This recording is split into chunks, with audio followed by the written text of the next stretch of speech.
Nevada's PTA president says there are many families whose minds have changed since they initially gave their feedback on the survey.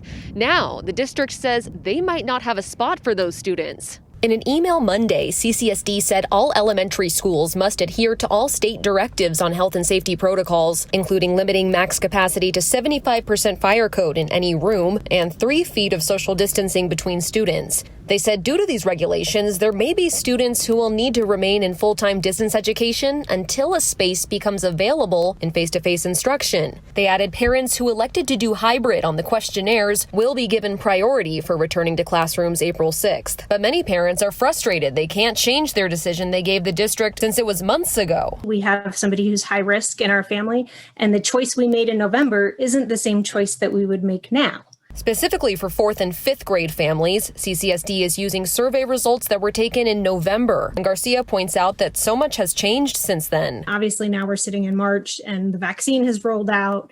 Numbers have dropped in our community, and so things are really different. Not only that, she says parents weren't yet made aware about SafeKey, a before and after school program for kids. In both the November survey and then the January-February survey that went to pre-K3 families, parents were asked to make a decision without knowing whether or not SafeKey would be available for their kids or at their school. And so many families rely on SafeKey for childcare.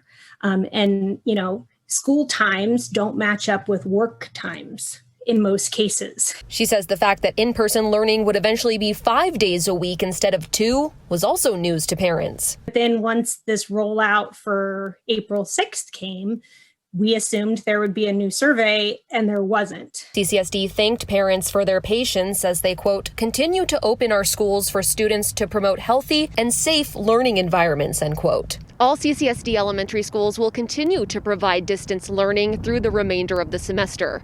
I'm Maddie White, Fox 5 News, local Las Vegas.